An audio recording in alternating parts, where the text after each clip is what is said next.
You know that feeling when you fire up your bike and everything else just disappears? Your boss breathing down your neck? Gone. That argument with your partner? Doesn't matter anymore. All the noise in your head? Silent. Riders have been saying this for decades, but everyone just thought it was the adrenaline talking. Then in 2021, UCLA scientists actually measured what happens to your brain when you ride. And what they found, it wasn't just a feeling. Your brain literally changes, and we're not talking small changes. Personal story.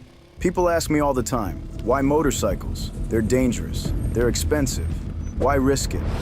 And I used to give these weak answers like it's freedom or you wouldn't get it. But the real reason? I couldn't explain it.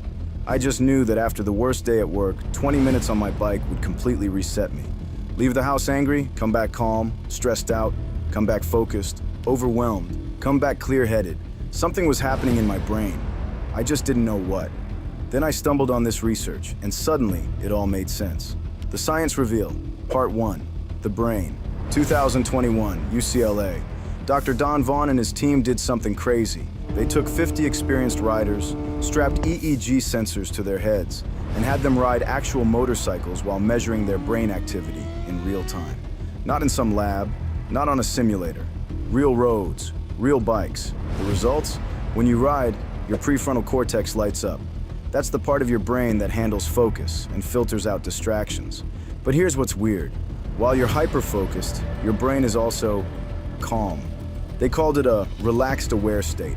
You're totally present, but you're not stressed. They compared this to driving a car, and the difference was massive.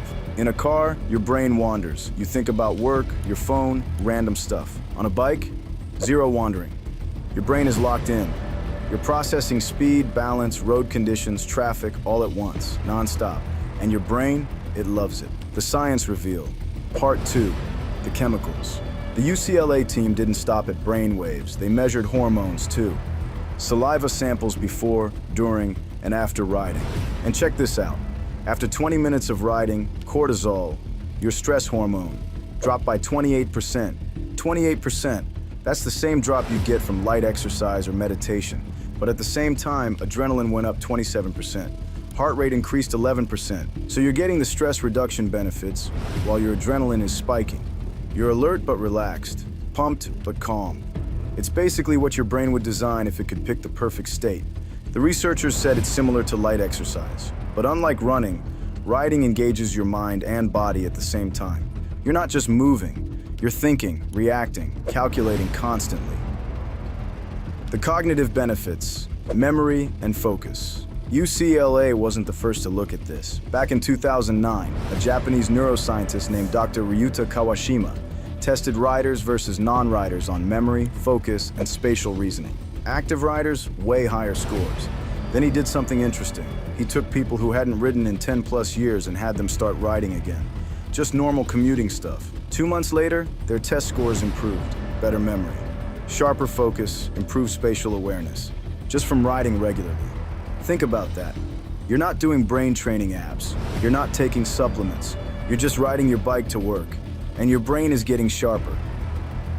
The emotional and mental health impact. Okay, so what does all this brain science actually mean for you? Simple. Riding is therapy. Ever left your house angry and come back from a ride completely different? That's that 28% cortisol drop. Can't stop thinking about work stress? That forced focus shuts down the mental loops. Feeling flat? That adrenaline boost gives you natural energy. There's actually programs now using motorcycles to treat PTSD in veterans. Why? Because when you're riding, there's no space for intrusive thoughts, no room for anxiety spirals, no capacity to ruminate. You're forced into the present moment, and that's where your brain resets. The body connection. Physical benefits. We've been talking about the brain, but your body benefits too. Riding isn't passive. You're using your core to stabilize through turns, arms and legs controlling the bike, back engaged. That 11% heart rate increase, that's light exercise. But you're not thinking about it, you're just riding. Plus, there's the fresh air factor. When's the last time you spent 30 minutes outside, fully tuned into your environment? Not on your phone, not sealed in a car, actually feeling the temperature, smelling everything, seeing 360 degrees. Your senses get flooded with input, and your brain needs that. The community and connection factor. One more thing, the community. Riding seems like a solo thing, but it connects you instantly. You can't pass another rider without the wave or nod. It's automatic recognition, and that matters. Social connection is one of the biggest factors in mental health and longevity. Motorcycling gives you instant access to that.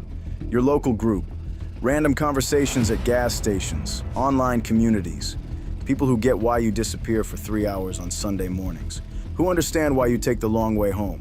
For veterans, first responders, anyone dealing with trauma, this is huge. There's even organizations built around it, because sometimes healing needs other people who just get it.